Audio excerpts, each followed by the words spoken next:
किसी ने बड़े कमाल की बात कही है कि वो लोग सफल होते हैं जिनकी किस्मत अच्छी होती है, लेकिन वो लोग दुनिया में महान होते हैं जिनकी लगन अच्छी होती है। हाय गाइस, मेरा नाम है आरजे कार्तिक। एक छोटी सी कहानी। ये कहानी गिद्धों के एक झुंड की, जो जंगल से उड़ता उड़ता समंदर के बीच में एक टापू पर पहुंच गया।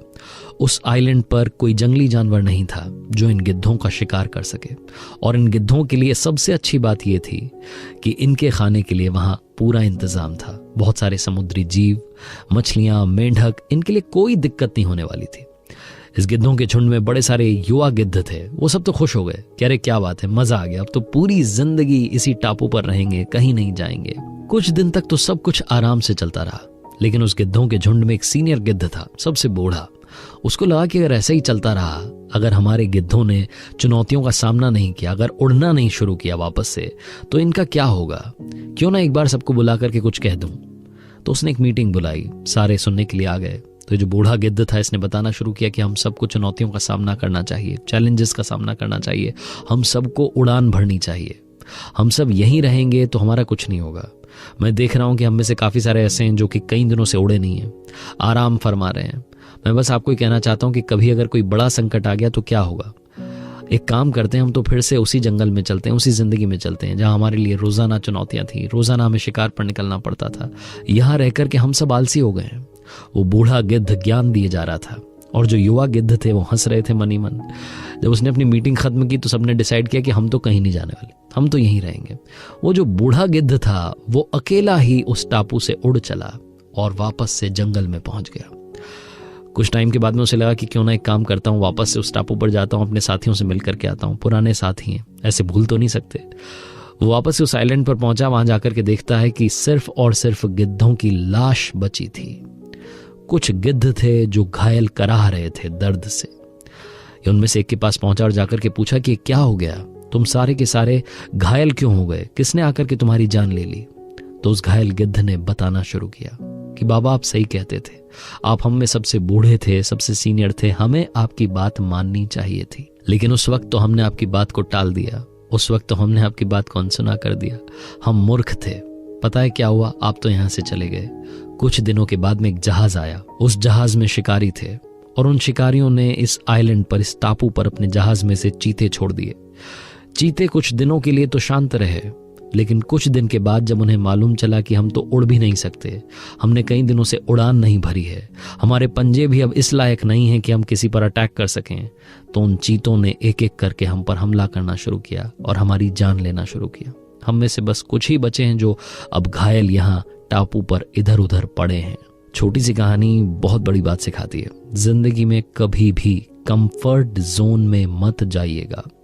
हम में से कईयों की आदत होती है, कंफर्ट जोन में चले जाते हैं और फिर सोचते रहते हैं कि सब कुछ ठीक ही तो चल रहा है, क्या गलत हो रहा है, मेरा तो कोई कुछ नहीं बिगाड़ सकता।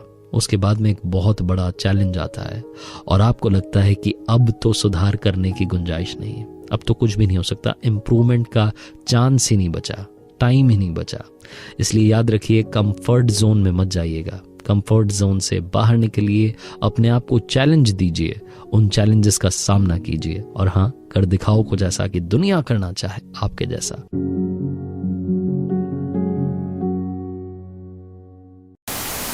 किसी ने बड़े कमाल की बात कही है कि कभी घमंड आ जाए जिंदगी में तो शमशान का एक चक्कर लगा आना, तुमसे बेहतरीन लोग वहां राख बने पड़े हैं।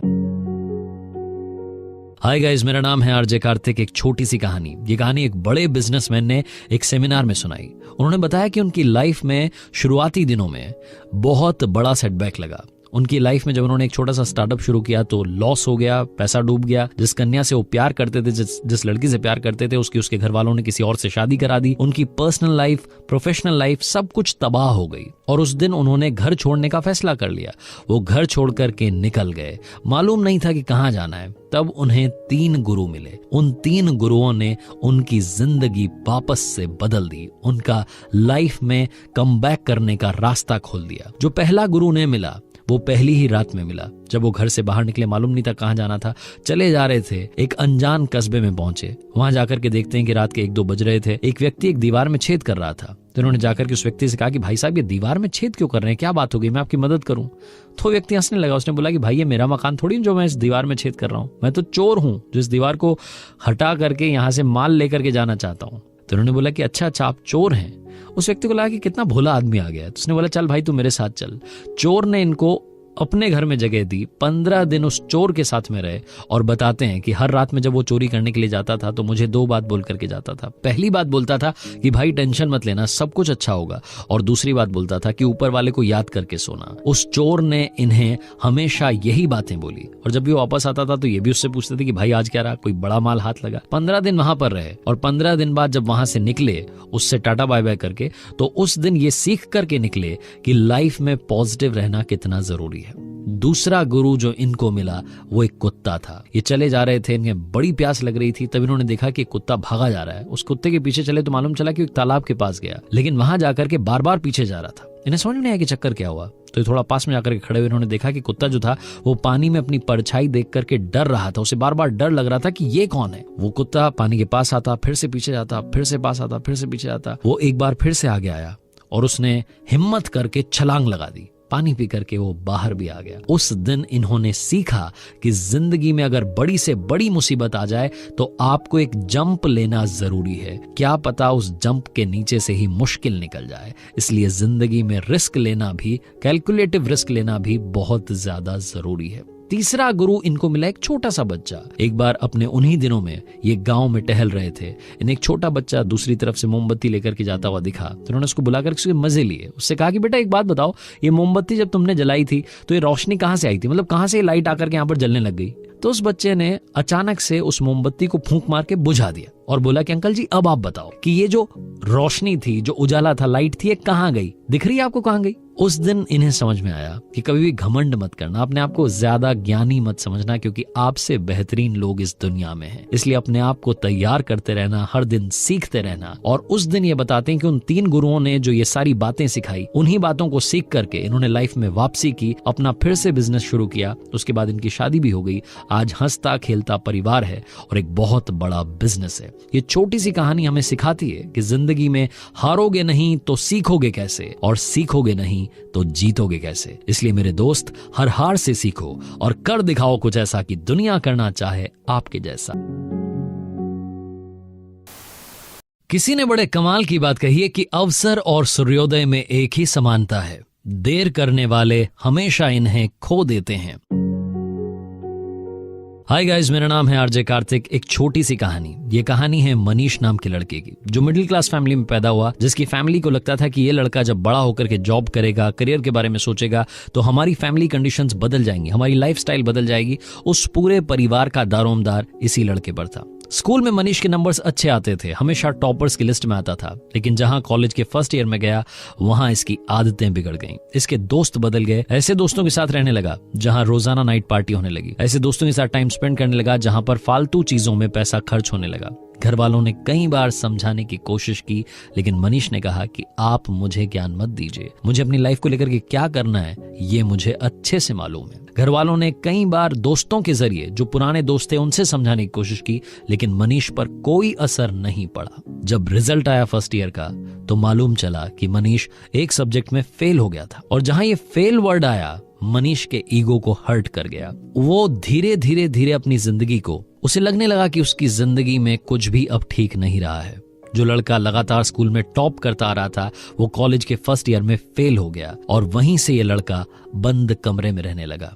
घर वालों ने कई बार बात करने की, समझाने की कोशिश की, लेकिन मनीष धीरे धीरे डिप्रेशन में जाने लगा। उसे समझ नहीं आ रहा था कि उसकी लाइफ का होगा क्या। उसकी लाइफ उसके लिए मानो उसी फर्स्ट ईयर में समाप्त हो गई थी। उसे लगता था कि उसकी लाइफ में अब कुछ, उसकी लाइफ उसके लिए उसी फर्स्ट ईयर में समाप्त हो गई थी। उसे सारी बातें याद आती थी कि काश मैंने घर वालों की बात मान ली होती। लड़का धीरे धीरे उदासी की तरफ बढ़ रहा था, डिप्रेशन की तरफ जा रहा था। तभी मनीष के जो पुराने स्कूल के प्रिंसिपल थे, उन्होंने एक दिन घर पर कॉल किया और उसके पेरेंट्स से कहा कि मुझे मालूम चला है कि मनीष इन दिनों डिप्रेशन में रहने लगा है। आज शाम में उसे मेरे यहाँ डिनर पर भेजिएगा और कहिएगा कि सर का बर्थडे, आज पार्टी रखी गई है। मनीष को जब मालूम चला, उसके घर वालों ने बताया कि बेटा आज शाम में आपको प्रिंसिपल सर ने बुलाया है, पुराने स्कूल वाले सर ने तुम्हें याद किया है, उनका बर्थडे है, आज उनके वहां पार्टी है, आज तो कमरे से बाहर निकल जाओ, आज तो उनसे मिल करके आ जाओ। मनीष ना नहीं कर सका क्योंकि वो सर उसके दिल के करीब थे। शाम में तैयार होकर के प्रिंसिपल सर के घर पहुंचा तो वहां जाकर के देखता है कि वहां कोई पार्टी नहीं थी, सन्नाटा था। प्रिंसिपल सर, सर्दी की शाम थी, अंगीठी में हाथ ताप रहे थे। मनीष से कहा कि आओ बैठो, आज मेरा बर्थडे नहीं है, लेकिन तुम किसी और बहाने से शायद आते भी नहीं, इसलिए तुम्हें बुला लिया। मनीष जब वहां बैठा तो कुछ बातें होने लगी। मनीष हर बात में हाँ कहने लगा, ज्यादा बोल नहीं रहा था। सर को समझ आ गया था कि ये लड़का अब जिंदगी से अलग हो चुका है, इसे लगता है कि इसके लिए सब कुछ खत्म हो चुका है। तभी प्रिंसिपल सर ने उस अंगीठी में से एक कोयला उठाया और वो कोयला उठा करके नीचे जमीन पर फेंक दिया। जैसे ही उन्होंने किया वैसे ही मनीष बोल पड़ा कि सर आपने क्या कर दिया? कोयला अच्छा खासा जल रहा था, आपने बाहर मिट्टी में फेंक करके उसे बुझा दिया, उस कोयले को खराब कर दिया। और जहां मनीष ने कहा वहीं प्रिंसिपल सर ने कहा कि बस एक काम करो, उस कोयले के टुकड़े को उठा करके लाओ और वापस अंगीठी में डाल दो। मनीष गया, वो कोयले का टुकड़ा उठा करके लाया, अंगीठी में डाला, उसके बाद वो फिर से धीरे धीरे धधक करके जलने लगा। प्रिंसिपल सर ने अब जो मनीष से कहा वो ध्यान से सुनिएगा। सर ने कहा कि मनीष तुमने समझा क्या हुआ? मनीष ने कहा नहीं सर, मुझे कुछ समझ में नहीं आया। प्रिंसिपल सर ने कहा कि वो कोयले का टुकड़ा तुम थे, जो अंगीठी में थे तब जल रहे थे, जैसे ही मिट्टी में गए बुझ गए। फर्स्ट ईयर में जो नए दोस्त बनाए उनके चक्कर में आकर के फेल हो गए, पढ़ाई नहीं की, लेकिन जब तुम फिर से अंगीठी में आए तो फिर से धधक करके जलने लगे। यानी कि अगर तुम फिर से अपनी जिंदगी में अच्छे दोस्तों की तरफ जाओगे, अच्छे लोगों के साथ रहने लगोगे, पॉजिटिविटी की तरफ बढ़ोगे, तो फिर से तुम्हारे अंदर की जो आग है वो जलने लगेगी और तुम फिर से सक्सेसफुल बनने लगोगे। ये बीच में जो मिट्टी में चले गए थे, इससे वापस आने की जरूरत है। ये अंगीठी का छोटा सा उदाहरण मनीष के दिमाग में फिट हो गया और उस दिन से उसने फिर से पॉजिटिविटी का रास्ता पा लिया। जिंदगी में डिप्रेशन कोई बहुत बड़ी बात नहीं होती, हर किसी के दिमाग में उल्टे ख्याल आते हैं। जरूरत है बाउंस बैक करने की, पॉजिटिविटी का साथ नहीं छोड़ने की। आरजे कार्तिक एक बार फिर आपसे कहेगा, जो हर कहानी के आखिरी में कहता है, कर दिखाओ कुछ ऐसा कि दुनिया करना चाहे आपके जैसा। किसी ने बड़े कमाल की बात कही है कि हवा भी बेकसूर, दिया भी बेकसूर, उसे चलना है जरूर, इसे जलना है जरूर। हाय गाइस, मेरा नाम है आरजे कार्तिक। एक छोटी सी कहानी, ये कहानी एक भिखारी की, जो एक बार भीख मांगने के लिए किसान परिवार के पास पहुंचा। उनके घर के बाहर जाकर दरवाजे से चिल्लाने लगा, आवाज लगाने लगा, ऊपर वाले के नाम पर कुछ दे दे, ऊपर वाले के नाम पर कुछ दे दे। लेकिन अंदर से कोई रिस्पॉन्स नहीं आया, कोई हलचल नहीं हुई। भिखारी ने झांक करके देखा कि चल क्या रहा है, तो उसे मालूम चला कि अंदर किसान अपने बच्चों के साथ में खेल रहा था। उसकी वाइफ किचन में थी, खाना पका रही थी। उसे बड़ा अच्छा लगा कि देखो भाई कितने खुश हैं, किसान फैमिली कितनी खुश है। वो फिर से आया दरवाजे पर, फिर से चिल्लाने लगा, आवाज लगाने लगा और जोर से, ऊपर वाले के नाम पर कुछ दे दे। अब की बार किसान की पत्नी ने आवाज सुन ली, वो अंदर से अनाज लेकर के आई, भिखारी को भीख दी, उसके बाद में अंदर चली गई। भिखारी जब वहां से रवाना हुआ तो सोचने लगा कि ये वाकई में खुश है, इसकी जिंदगी में असली खुशियां हैं। इधर भिखारी रवाना हुआ और इधर किसान के बच्चे खेल करके थकार करके बैठ गए। किसान ने अपनी पत्नी से कहा कि मुझे साहूकार के पास जाना है, हमें 500 रुपयों की इस वक्त सबसे ज्यादा जरूरत है, साहूकार हमारी मदद कर सकता है, क्या करूं, लेकिन एक बार फिर उससे उधार लेनी पड़ेगी। उसकी पत्नी ने कहा कि कोशिश कीजिएगा जल्द से जल्द उधार चुकाने की। किसान गया, साहूकार के पास जाकर के रिक्वेस्ट की कि मुझे अगर आप 500 रुपए दे देते तो बड़ा अच्छा रहता। साहूकार ने कहा कि ठीक है, तुम्हारी मदद करता हूं। साहूकार रजिस्टर मेंटेन करने लगा तो किसान ने देखा कि उसमें रकम लिखी हुई थी 2000, 5000, 8000। किसान सोचने लगा कि ये तो बहुत बड़ा आदमी है। किसान वहां से 500 रुपए लेकर के रवाना और सोचता गया कि वाकई में असली खुशी तो इसके पास में है। इसके पास में तो 2-2000, 8-8000 के हिसाब हो रहे हैं, कहां मैं 500 रुपए उधार लेकर के अपनी जिंदगी चला रहा हूं। किसान वहां से चला गया। इधर साहूकार को सामान खरीदने के लिए शहर जाना था। साहूकार सामान खरीदने के लिए पहुंचा शहर में। जिस सेठ के यहां से सामान लेता था उसकी दुकान पर गया और जाकर के सामान लेने लगा।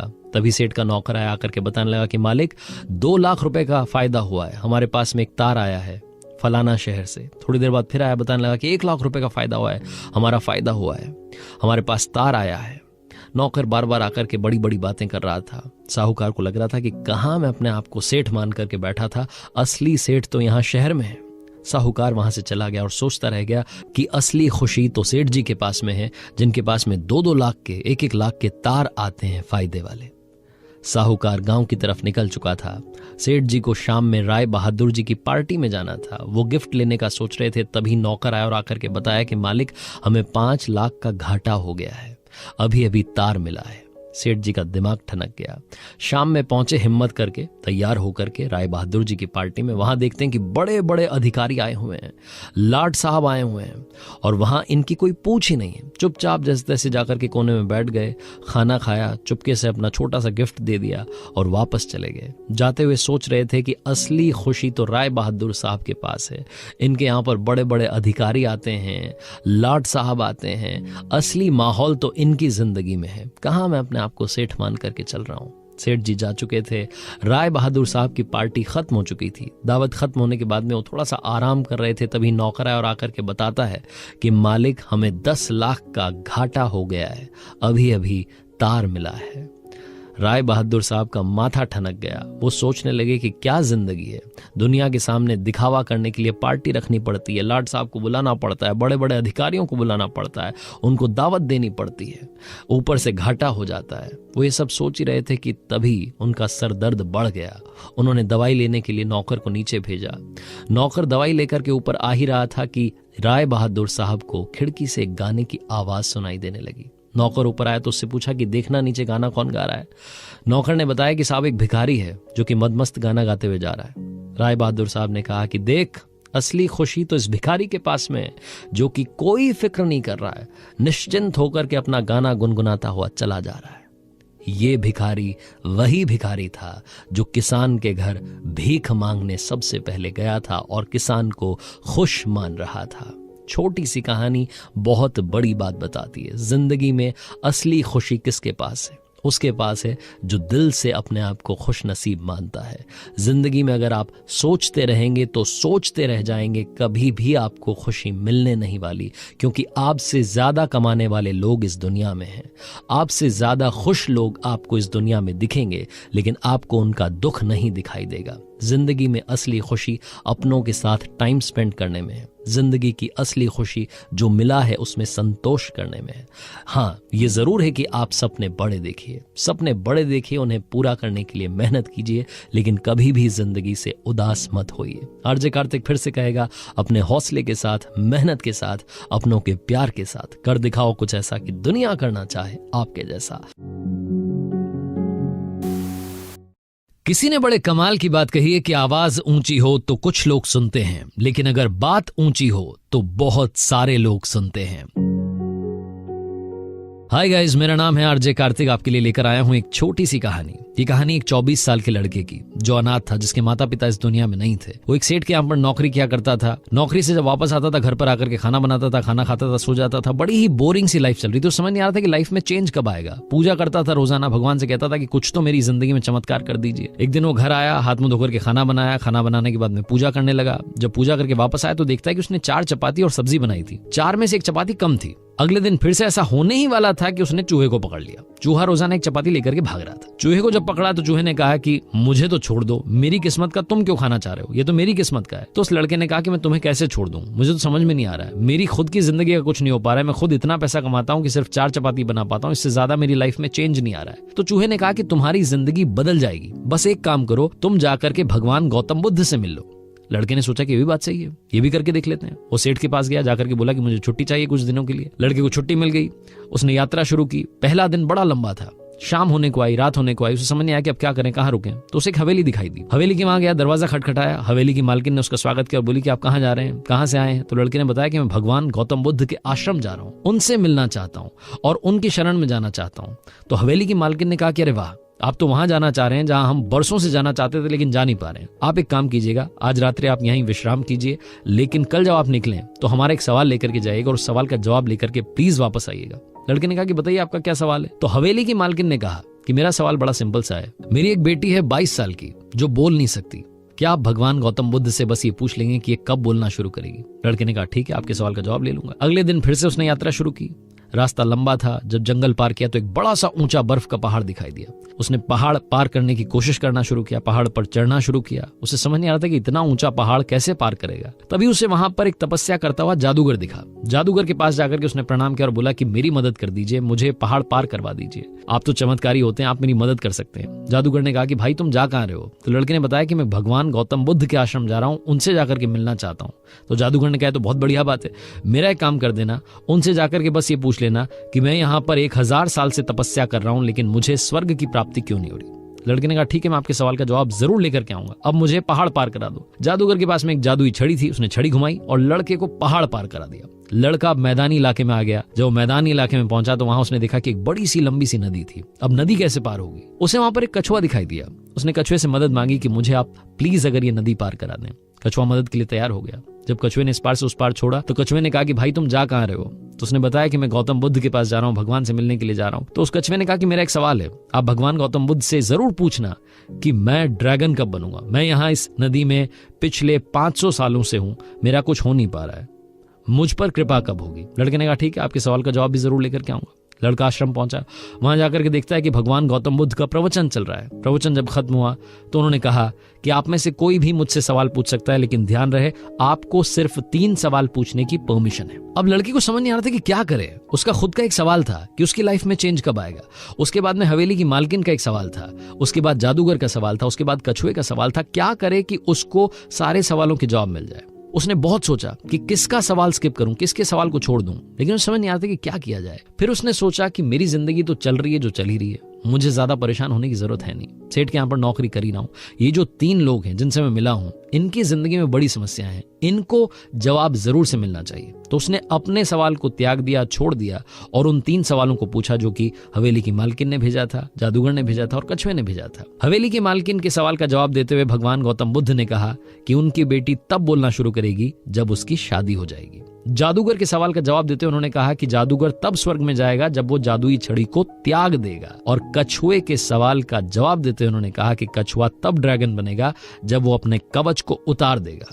लड़का वहां से सारे सवालों के जवाब लेकर के प्रणाम करके वापस आया। कछुए को बताया कि तुम्हें कवच उतारना होगा। जैसे ही कछुए ने कवच उतारा, उसके कवच में से मोती ही मोती निकले। वो ड्रैगन तो बन गया, लेकिन उसने कहा कि ये मोती तुम रख लो, इनका मैं क्या करूंगा। लड़के को मोती मिल गए। लड़का आगे बढ़ा, उसे जादूगर मिला। जादूगर को जाकर के बताया कि छड़ी त्याग दो, तुम स्वर्ग चले जाओगे। जादूगर ने वो छड़ी इस लड़के को दे दी और स्वर्ग चला गया। उसके बाद में लड़का हवेली पहुंचा। वहां जाकर के मालकिन को बताया कि आपकी बेटी की जिस दिन शादी हो जाएगी उसी दिन ये बोलना शुरू कर देगी। जो मालकिन थी उसने आप देखा न ताओ मुहूर्त निकलवा करके इन दोनों की, इस लड़के की और खुद की लड़की की शादी करवा दी। जैसे ही लड़की की शादी हुई वो बोल पड़ी कि अरे आप तो वही हैं जो उस दिन हमारे घर आए थे। इस लड़के ने अपने एक सवाल का त्याग किया और इसे जिंदगी में सब कुछ मिल गया। इसके पास अब मोतियों की वजह से पैसा था, जादूगर की छड़ी थी जिसकी वजह से ताकत थी, और जिंदगी में प्यार था क्योंकि शादी हो गई थी। ये छोटी सी कहानी हम सबको बहुत बड़ी बात सिखाती है। जिंदगी में अगर कुछ पाना है तो कुछ खोना पड़ेगा, त्यागना पड़ेगा। जहाज भी जब किनारे पर होता है तो सबसे ज्यादा सेफ होता है, लेकिन उसे दूसरे किनारे पर जाने के लिए, पहुंचने के लिए इस किनारे का त्याग करना होगा, लहरों से लड़ना होगा, सरवाइव करना होगा। लाइफ में अगर आप कुछ करना चाहते हैं तो मेरे दोस्त, जिंदगी में आलस्य त्यागो, तभी आप हार्ड वर्क कर पाओगे, स्मार्ट वर्क कर पाओगे, तभी आपको सक्सेस मिल पाएगी। बुरी आदतों को त्यागो जिनकी वजह से आप उलझे हुए हो। आरजे कार्तिक बस यही कहेगा, कर दिखाओ कुछ ऐसा कि दुनिया करना चाहे आपके जैसा। किसी ने बड़े कमाल की बात कही है कि अच्छी बातें कहने से ज्यादा अच्छे काम करके दिखाओ, क्योंकि दुनिया सुनने से ज्यादा देखना पसंद करती है। हाय गाइस, मेरा नाम है आरजे कार्तिक। आज की कहानी सुनाने से पहले 2 बातें आपसे कहना चाहता हूं। पहली बात, खुद पर डिपेंडेंट रहना अच्छी बात है, और दूसरी बात, सिर्फ खुद पर ही डिपेंडेंट रहना अच्छी बात नहीं है। ये सब कुछ आप समझेंगे इस छोटी सी कहानी से। एक बार एक गाय घास चरते चरते कब जंगल में चली गई उसे पता नहीं चला। दोपहर हो चुकी थी, शाम होने को आई थी। गाय को ये तो समझ में आ चुका था कि वो रास्ता भटक चुकी है। उसके लिए सबसे बड़ी समस्या थी कि अब जंगल से बाहर कैसे जाएगी। तभी उसे लगा कि कोई उसका पीछा कर रहा है। वाकई में एक शेर वहां उसका पीछा कर रहा था। गाय को समझ आ चुका था कि अब मेरे पास में सिर्फ और सिर्फ एक ही रास्ता है कि मुझे सीधे चलते चले जाना है। मेरा जो होना होगा वो हो जाएगा। गाय मन ही मन ऊपर वाले को याद कर रही थी कि मेरी रक्षा कर लेना। गाय धीरे धीरे आगे बढ़ रही थी। पीछे पीछे धीरे धीरे आराम से शेर आ रहा था। गाय थोड़ा आगे गई तो जंगल के बीचों बीच तालाब था। गाय के पास कोई रास्ता नहीं था। गाय को दिखा कि अब तो मुझे तालाब में जाना ही होगा। गाय तालाब में गई। तालाब में कीचड़ था। थोड़ा अंदर जाने के बाद गाय दलदल में फंस गई। अब शेर ने देखा कि गाय जंगल के तालाब में जा चुकी है, फंस चुकी है, बाहर नहीं आ रही है, तो शेर और आराम से चलने लगा। उसे लगा कि अब क्या है, अब तो मैं आराम से जाऊंगा, शिकार करूंगा, अपने और साथियों को दहाड़ लगा करके बुला लूंगा और आज की शाम हमारी बन गई। शेर अब आराम से चल रहा था। थोड़ी देर तालाब के किनारे बैठा रहा, देखता रहा अपने शिकार को। उसके बाद फिर से चलना शुरू किया। तालाब में अंदर गया तो शेर ने देखा कि वो तो खुद भी थोड़े ही कदम चल पाएगा। शेर थोड़े ही कदम चलने के बाद उस कीचड़ में फंस गया। अब थोड़ी दूरी पर गाय थी और उससे थोड़ी दूरी पर शेर था। शेर चाह करके भी गाय का शिकार नहीं कर पा रहा था और गाय चाह करके भी वहां से बच करके भाग नहीं पा रही थी। बड़ी समस्या थी। शेर ने कहा कि गाय, अब तो तुम इस दुनिया से जाने वाली हो, तुम्हारा शिकार होने वाला है। गाय ने कहा कि शायद आप अति आत्मविश्वास में हैं। आपको लग रहा है कि आप मेरा शिकार कर लेंगे, लेकिन ऐसा नहीं होने वाला, क्योंकि आप भी फंसे हुए हैं और मैं भी फंसी हुई हूं। हम दोनों ही अपनी अपनी जगहों से निकल नहीं सकते, लेकिन मैं यहां से निकल जाऊंगी, इसका मुझे भरोसा है। तो शेर ने कहा कि क्या पागलों जैसी बात कर रही हो, तुम्हें यहां से निकालेगा कौन? तो गाय ने बताया कि मेरा मालिक मुझे ढूंढता हुआ यहां जरूर आएगा। जब वो घर जाएगा और देखेगा कि मैं वहां पर नहीं हूं, तो वो जंगल में आएगा, मुझे ढूंढेगा, मुझे बुलाएगा और मुझे यहां से निकाल करके ले जाएगा। आपका कौन मालिक है? आप तो खुद ही मालिक हैं। आपको यहां से कोई नहीं बचाने आने वाला। थोड़ी देर में वाकई में, इससे पहले कि अंधेरा होता, एक व्यक्ति आया। वो अपनी गाय को आवाज लगाता हुआ आ रहा था। गाय ने भी आवाज लगाई। वो व्यक्ति तालाब के पास तक आया। उसने देखा कि गाय वहां खड़ी हुई है, तालाब में फंसी हुई है और उससे थोड़ी दूर पर शेर फंसा हुआ है। वो व्यक्ति गया और अपनी गाय को डरते डरते वहां से बाहर निकाल करके ले आया। शेर को तो वो बाहर निकाल भी नहीं सकता था, वरना उसका ही शिकार हो जाता। छोटी सी कहानी बहुत बड़ी बात सिखाती है। यहाँ पर गाय का मतलब है आप हम्बल रहिए। आपके मन से मतलब है गाय, यानी कि आप जितना हम्बल रहेंगे उतना ही जिंदगी में आगे बढ़ेंगे। शेर से मतलब है अहंकार। आप जितना घमंड में चूर रहेंगे, आपको लगेगा कि सिर्फ आप ही आप हैं, उतना ही आप पीछे चलते चले जाएंगे। इस दुनिया में घमंड तो राजा रावण का नहीं टिका, आप और हम क्या चीज हैं। आरजे कार्तिक बस यही कहेगा, हम्बल बने रहें, जिंदगी में गुरु हमेशा रखें, क्योंकि गुरु ही आपको सही रास्ता दिखाता है। तो गुरु के आशीर्वाद के साथ, अपनी मेहनत के साथ कर दिखाओ कुछ ऐसा कि दुनिया करना चाहे आपके जैसा। किसी ने बड़े कमाल की बात कही है कि कभी उसे नजरअंदाज ना करना जो आपकी बहुत परवाह करता हो, वरना एक दिन आप रियलाइज करेंगे कि आपने पत्थर जमा करते करते हीरा खो दिया। हाय गाइस, मेरा नाम है आरजे कार्तिक। एक छोटी सी कहानी। ये कहानी धनीराम नाम के सेठ की, जिसके पास में बहुत सारा पैसा था, बहुत सारी खुशियां थी। सिर्फ एक चीज की कमी थी, उसके घर में बहुत दिनों से किलकारी नहीं गूंजी थी। उन्हें लगता था कि ये सबसे बड़ा संतान सुख है जो उसकी संतान को मिल नहीं रहा था। धनीराम का बेटा था मंगल, जिसकी शादी को कई साल बीत चुके थे। कई वैद्यों को दिखाया, हकीमों को दिखाया, डॉक्टर्स को दिखाया, लेकिन बच्चा नहीं हो रहा था। वो पिता नहीं बन पा रहा था। एक दिन अचानक से खुशखबरी आई। धनीराम को मालूम चला कि अब वो दादाजी बनने वाला है। बस इसी खुशी में उसने पूरे शहर को भोजन का निमंत्रण दे दिया। शाम में पार्टी थी, पार्टी शुरू होने वाली थी। तभी वहां पर एक व्यक्ति पहुंचता है। धनीराम गौर से देखता है तो वो उसी शहर का एक और सेठ था, जिसका नाम था रामसुख। रामसुख वहां पहुंचा था, जिसके पास में बहुत सारा पैसा था, बहुत बड़ा व्यापारी था। लेकिन रामसुख को रहने सहने का तरीका नहीं आता था। वो गंदे से कपड़े पहन लेता था। उसका ध्यान भी नहीं रहता था कि कपड़े कहीं से फटे हुए हैं। उस दिन भी रामसुख फटा कुर्ता पहनकर आ गया। धनीराम ने देखा कि ये यहां रहेगा तो हमारी पार्टी की शान बिगड़ जाएगी। धनीराम उसके पास गया और जाकर के बोला कि भैया यहां से चले जाओ, आप बहुत बड़े सेठ हैं, अपने घर के हैं, लेकिन यहां से चले जाइए, आपको निमंत्रण देकर हमने गलती कर ली। तो रामसुख ने कहा कि चक्कर क्या है, क्यों तुम मुझे भेज रहे हो? तो धनीराम ने कहा कि अपने कपड़े तो देखो, इंसान की पहचान उसके कपड़ों से होती है, कपड़े से तुम पहचाने जाओगे। क्या तुम यहां आकर के हमारी पार्टी खराब करना चाहते हो? रामसुख वहां से चला गया। अपने घर जाकर के देखता है शीशे में कि वाकई में उसका कुर्ता फटा हुआ था, दाग लगा हुआ था। उसने अलमीरा में से एक शानदार सी मखमल वाली जैकेट निकाली, जैकेट पहन ली, उसके बाद में मोती जड़ी हुई शॉल डाल ली और फिर से उसी दावत में पहुंच गया। वहां जाकर के देखता है तो खाना चालू हो चुका था। भोजन करने लगा और अपनी उस शॉल से खीर डुबो डुबो करके खाने लगा, अपनी जैकेट को सब्जी में डुबोने लगा। धनीराम ने देखा कि कोई पागलों की तरह खाना खा रहा है, दौड़ करके आया और देखता है कि वही रामसुख वहां भोजन कर रहा था। अब की बार धनीराम को बहुत गुस्सा आया। उसने बोला कि तुम यहाँ आकर के क्या साबित करना चाहते हो? क्यों मुझे और मेरे लोगों को परेशान कर रहे हो? क्यों हमारी शान को बिगाड़ना चाहते हो? हमारे घर में इतनी बड़ी खुशी आई है और तुम यहाँ आकर के नौटंकी कर रहे हो। रामसुख ने कहा कि भाई नाराज मत हो, आप ही ने तो कहा था कि इंसान की पहचान उसके कपड़ों से होती है।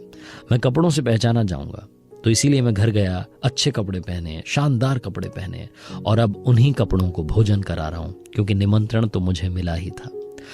धनीराम को जब रामसुख ने कहा तो धनीराम का मुंह छोटा सा हो गया। उसे समझ में आ गया कि रामसुख क्या समझाना चाहता था। हमारी जिंदगी में भी हमारे आसपास कई सारे ऐसे लोग हैं जो कि हमारी बहुत परवाह करते हैं, लेकिन हम उन्हें इग्नोर करके आगे बढ़ जाते हैं, क्योंकि हमको लगता है कि यार इनका हमारी जिंदगी में क्या लेना देना। ऐसे लोग अगर आपकी लाइफ में हैं तो उनकी कद्र कीजिए और याद रखिए, इंसान की पहचान उसकी सीरत से होती है, सूरत से नहीं। किसी ने बड़े कमाल की बात कही है कि कैलेंडर हमेशा तारीखें बदलता रहता है, मगर एक दिन एक तारीख ऐसी आती है जो कैलेंडर को हमेशा के लिए बदल देती है। हाय गाइस, मेरा नाम है आरजे कार्तिक। एक छोटी सी कहानी। ये कहानी एक गांव में रहने वाले लड़के की, जिसके परिवार में ज्यादा पैसा नहीं था, जिसे खुद सामान बेच करके पैसा कमाना होता था और उसी पैसे से अपने स्कूल की फीस देता था। एक दिन सामान बेचने के लिए निकला हुआ था। गर्मी की दोपहरी थी, जोर की भूख लगी थी। इसने सोचा कि अब जिस भी घर में जाएगा वहां सामान के बदले पैसा नहीं लेगा, बल्कि खाना मांग लेगा ताकि भूख मिट सके। घर का दरवाजा नॉक किया। अंदर से एक लड़की निकली। लड़की को देखकर के अचानक से शक पका गया और हड़बड़ाहट में बोल बैठा कि एक गिलास पानी मिलेगा। लड़की ने कहा जरूर। वो अंदर गई, किचन में जाकर के सोचने लगी कि ये लड़का बड़ा परेशान सा लग रहा है, हो सकता है इसे भूख लगी हो, खाना नहीं मिला हो कई दिन से। इसकी हालत देख करके लग रहा है कि ये बहुत ही गरीबी के दिन जी रहा है। वो लड़की अंदर से एक गिलास दूध लेकर के आ गई। इस लड़के को कहा कि लीजिए आपके लिए। लड़के ने देखा कि दूध है, कुछ नहीं बोला, चुपचाप पी गया। उसके बाद में बोला कि आपको कितने रुपये दूं? तो लड़की ने कहा कि रुपये क्यों, मैंने आपकी मदद की, आपको शायद भूख लगी थी। मेरी मम्मा कहती हैं कि अगर किसी की मदद करें तो उनसे पैसे नहीं लेने चाहिए। इस लड़के ने फिर भी थैंक यू कहा और वहां से चला गया। थैंक यू कहने के बाद में जब वहां से जा रहा था तो सोच रहा था कि यार दुनिया में अभी भी अच्छे लोग हैं। इस बात को कई साल बीत गए। लड़के ने बड़ी अच्छी पढ़ाई की और एक बहुत ही कमाल का डॉक्टर बन गया। बड़े शहर में जाकर के बड़े हॉस्पिटल में काम करने लगा। ये लड़की जब बड़ी हुई तो इसे दिक्कतें आने लगी। इसकी पर्सनल लाइफ में, प्रोफेशनल लाइफ में बड़ी परेशानी आई और सबसे बड़ी दिक्कत थी कि इसकी तबीयत खराब रहने लगी। इसे गांव से शहर के उसी बड़े हॉस्पिटल में एडमिट कराया गया जहां वो लड़का डॉक्टर बन चुका था। इस लड़की की जान पर बनाई थी, इतनी ज्यादा तबीयत खराब थी। उस लड़के के पास में पेशेंट की रिपोर्ट आई। उसने पढ़ना शुरू किया। उसे मालूम चला कि ये तो वही गांव है। उसने लड़की का नाम पढ़ा। उसे सब कुछ याद आ गया कि ये तो वही है जिसने मेरी मदद की थी। इस लड़के ने, जो कि डॉक्टर बन चुका था, जिसका नाम था डॉक्टर हार्वर्ड कैली, इसने पूरी कोशिश की, मेहनत की, जी जान लगा दी उस लड़की की जान बचाने में। सारे एक्सपर्ट्स की ओपिनियन लिए और फाइनली उस लड़की की जान बचा ली गई। हॉस्पिटल में एडमिट थी, उसकी हालत स्थिर थी। उसके पास में बिल जाने वाला था। बिल पहुंचाने से पहले डॉक्टर ने उस बिल के लिफाफे के ऊपर एक नोट चिपका दिया। वो बिल जब उस लड़की तक पहुंचा तो वो घबरा गई। उसे लगा कि अब यहाँ पैसा कौन देगा, मेरी तो हालत खराब हो चुकी है, मेरे पास में पैसा नहीं है। उसके हाथ में वो लिफाफा आया। लिफाफे के ऊपर एक नोट चिपका हुआ था जिस पर लिखा हुआ था कि आपके बिल का पेमेंट कर दिया गया है, एक गिलास दूध के द्वारा बहुत सालों पहले। तभी वो डॉक्टर साहब वहां पर आ गए। डॉक्टर हार्वर्ड कैली ने आकर के कहा कि आप ही हैं जिसने मेरी जिंदगी उस दिन बचाई थी और आज बस मैंने आपके उसी काम का एहसान चुकाया है। आपका दिल से धन्यवाद। आप खुश रहें, यही मैं चाहता हूं। छोटी सी कहानी बहुत बड़ी बात सिखाती है। कर्मा को समझाने वाली सबसे अच्छी कहानी है। जो आपने कर्म किए हैं उसी का रिजल्ट आपको मिलेगा और आपने बस एक ही काम करना है, अपने काम अच्छे रखने हैं। रिजल्ट अपने आप अच्छा होता चला जाएगा। अगर आज अच्छा रिजल्ट नहीं मिल रहा है तो कल का इंतजार कीजिए, आने वाला कल और ज्यादा खूबसूरत होगा। किसी ने बड़े कमाल की बात कही है कि पूरी धरा यानी कि ये सृष्टि, पूरी धरा भी अगर साथ दे तो कुछ और बात है, पर तू अगर जरा भी साथ दे तो कुछ और बात है। यूं तो चलने को एक पांव से भी चलते हैं लोग, मगर दूसरा भी साथ दे तो कुछ और बात है। हाय गाइस, मेरा नाम है आरजे कार्तिक। एक छोटी सी कहानी, ये कहानी जिसने लिखी है वो बताते हैं कि वो अपने होम टाउन से दूर जाकर किसी बड़े शहर में जॉब किया करते थे। जब कभी होम टाउन जाना होता था तो अपने दोस्त यारों के साथ में लस्सी की दुकान पर रीयूनियन रखते थे। वहां आकर के सारे दोस्त मिलते थे। गर्मी की छुट्टियां थी, अपने घर गए हुए थे। सारे दोस्तों को कॉल किया और कहा कि लस्सी पीने आ जाना। सारे दोस्त वहां इकट्ठे हो गए। गर्मी की दोपहरी में बाहर लस्सी वाले ने छांव कर रखी थी, नीचे कुर्सियां लगा रखी थी। सारे दोस्त जाकर के कुर्सियों पर बैठ गए, ऑर्डर कर दिया और लस्सी का इंतजार करने लगे। तभी अचानक से एक बूढ़ी अम्मा आकर के खड़ी हो गई और इनके सामने आकर के कहने लगी कि ऊपर वाले के नाम पर कुछ दे दे। ये कहते हैं कि अगर शायद कोई और होता तो मैं भीख नहीं देता, मैं कभी भी भिखारियों को भीख नहीं देता हूं, लेकिन उस दिन उस चेहरे के सामने नजर रुक गई। ऐसा लगा कि ये मुझसे ही मिलने के लिए आई हैं। 75-80 साल की अम्मा रही होंगी, आंखें धसी हुई, कमर झुकी हुई। मालूम नहीं क्यों अपने आप हाथ वॉलेट की तरफ चले गए। सिक्के निकाल करके देने ही वाला था कि मैंने फिर से वॉलेट अपनी जेब में रख लिया। आप सोच रहे होंगे कि मैंने पैसे नहीं दिए। जी हाँ, मैंने पैसे नहीं दिए, बल्कि मैंने उन अम्मा से कहा कि अम्मा, क्या आप लस्सी पियोगे? जैसे ही मैंने कहा, मेरे सारे दोस्त मुझे देखने लगे। उनको लगा कि मैंने कोई पाप कर दिया है। मतलब कहाँ 2-5 रुपए में बात खत्म हो जाती, मैं 30 रुपए की लस्सी अम्मा को पिलाने के लिए तैयार हो गया था। मेरे दोस्तों को लग रहा था कि आज ही मैं सबसे ज्यादा गरीब बन जाऊंगा, लेकिन मैंने फिर से पूछा कि अम्मा, क्या आप लस्सी पियोगी? अम्मा के चेहरे पर मालूम नहीं कहां से एक हल्की सी मुस्कान आई और मुझे लगा कि ये दिन मेरे लिए सबसे अच्छा है। उन्होंने मुझे आशीर्वाद दे दिया। मैंने तुरंत आवाज दी कि भैया एक लस्सी और देना। लस्सी का ऑर्डर दे चुका था, तभी अम्मा फिर से पलटकर मेरे पास आई। अपनी झोली में से कुछ सिक्के निकाले और कहने लगी कि बेटा, ये 5-7 रुपए हैं, आप लस्सी का जब पेमेंट करो, जब आप पैसे दो तो उसमें ये भी मिला लेना। अम्मा ने जब वो कहा तो मैं सुन्न रह गया। मुझे समझ नहीं आया कि ये क्या हुआ है। मैंने अम्मा से कहा कि अम्मा, आपको प्रणाम, आप प्लीज जाकर के बैठिए, आपको घबराने की बात नहीं है, मैं सारे पैसे दे दूंगा। लस्सी का ऑर्डर दे चुका था, लस्सी के गिलास आए, सारे लोग लस्सी पीने लगे। जो लस्सी की दुकान में काम करने वाला लड़का था वो एक गिलास ले जाकर के वहां अम्मा को दे दिया। अम्मा दूर जाकर के नीचे बैठ गई। हम सब कुर्सियों पर बैठे हुए थे और अम्मा नीचे बैठी हुई थी। मुझे ऐसा लग रहा था कि कुर्सी मुझे काट रही है, मुझे यहाँ नहीं बैठना चाहिए। मैं चुपचाप वहां से उठा और जाकर के अम्मा के पास में बैठ गया। सारे दोस्त मुझे देखने लगे, घूरने लगे। उनको ऐसा लग रहा था कि अब तो बहुत ज्यादा हो गया है। लस्सी पिलाने तक तो ठीक था, अब तो मैंने अति कर दी है। तभी दुकान वाले ने आवाज दी और कहा कि भाई साहब, आप उठिए, अम्मा को भी खड़ा कीजिए, आपके लिए 2 कुर्सियां भिजवा रहा हूं। दुकान वाला खुद, एक लड़का कुर्सी लेकर के आया, दुकान वाला खुद कुर्सी लेकर के आया, मुझे और अम्मा को कुर्सी पर बैठाया। और उसके बाद में दुकान वाले ने कहा कि भाई साहब, ग्राहक तो मेरी दुकान पर रोजाना आते हैं, लेकिन इंसान कभी कभार आते हैं। छोटी सी कहानी बहुत बड़ी बात सिखाती है। जिंदगी में बांटनी है तो मुस्कान बांटिए, क्योंकि ज्ञान तो हर किसी के पास पहले से है। जिंदगी में मदद करते चलिए, क्योंकि कई दफा हमें खुद मालूम नहीं होता कि ऊपर वाला कब हमें किसी का ऊपर वाला बनाकर उनकी जिंदगी में भेज देता है। आरजे कार्तिक बस यही कहेगा, ऊपर वाले के आशीर्वाद के साथ, अपनों के प्यार के साथ, मेहनत के साथ, हौसले के साथ कर दिखाओ कुछ ऐसा कि दुनिया करना चाहे आपके जैसा। किसी ने बड़े कमाल की बात कही है कि खुशियां अगर किसी दुकान में बिकती तो आज दुनिया में हर इंसान खुश होता। हाय गाइस, मेरा नाम है आरजे कार्तिक, लेकिन खुशियां किसी दुकान में नहीं बिकती हैं, खुशियां आपके अंदर होती हैं। एक छोटी सी कहानी सुनाता हूं। एक बार एक सेठ था जिसके यहां पर एक नौकर काम किया करता था, और एक दिन नौकर ने अचानक से छुट्टी कर ली। 2-3 दिन के बाद में नौकर वापस आया। नौकर को देख करके सेठ को लगा कि यार क्या चक्कर है, बिना बताए छुट्टी पर चला गया, वापस आया तो बात नहीं कर रहा है। सेठ को लगा कि शायद नौकर परेशान है, शायद नौकर बता नहीं रहा है, लेकिन उसे पैसे कम मिल रहे हैं, इस चक्कर में उसका मन यहां नहीं लग रहा है। सेठ ने नौकर को बुलाया और कहा कि एक काम करते हैं, आपकी तनख्वाह मैं आज से बढ़ा रहा हूं और अगले महीने की 1 तारीख को आपको बढ़ी हुई तनख्वाह मिलेगी, ज्यादा पैसे मिलेंगे। नौकर ने कोई रिएक्शन नहीं दिया, कुछ रिएक्ट नहीं किया। सेठ को बड़ा अजीब लगा कि अजीब सा नौकर है। अगले महीने की 1 तारीख आई, उसको बढ़े हुए पैसे मिले, लेकिन नौकर ने बढ़ी हुई तनख्वाह पर कुछ नहीं कहा, वो अपना काम करता रहा। कुछ दिन ऐसे ही बीत गए। एक दिन फिर से अचानक से नौकर ने छुट्टी कर ली। 2-3 दिन के बाद में फिर से नौकर आया। अब की बार सेठ को गुस्सा आ रहा था, समझ नहीं आ रहा था कि क्या चल रहा है। इस नौकर ने बिना बताए फिर से छुट्टी कर ली, जबकि मैंने इसके पैसे बढ़ा दिए, तब भी इससे संतोष नहीं हो रहा है।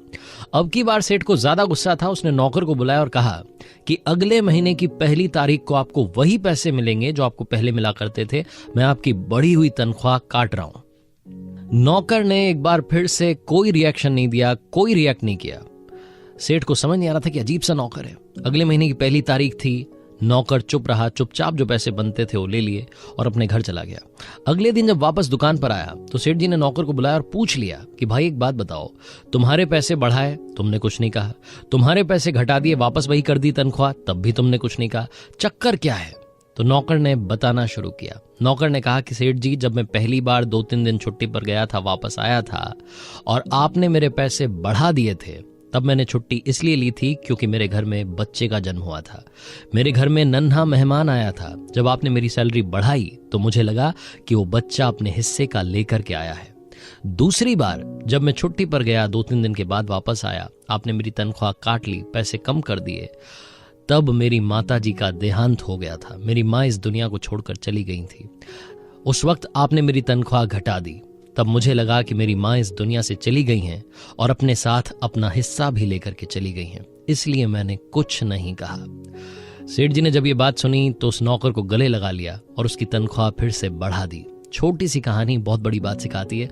नौकर की जिंदगी में जब खुशियां आई तब भी वो रिएक्ट नहीं कर रहा था। नौकर की जिंदगी में जब गम आया तब भी उसने रिएक्ट नहीं किया, बल्कि जो मिला उसे ऊपर वाले का आशीर्वाद मान करके स्वीकार लिया। जिंदगी में ऐसा कोई नहीं है जिसकी लाइफ में दुख नहीं आएगा। ऐसा कोई नहीं है जो ये कह दे कि मैं कभी भी उदास नहीं होऊंगा। इस लाइफ में खुशियां, गम हर किसी के हिस्से हैं। अब ये आप पर डिपेंड करता है कि आप कैसे रिएक्ट करते हैं।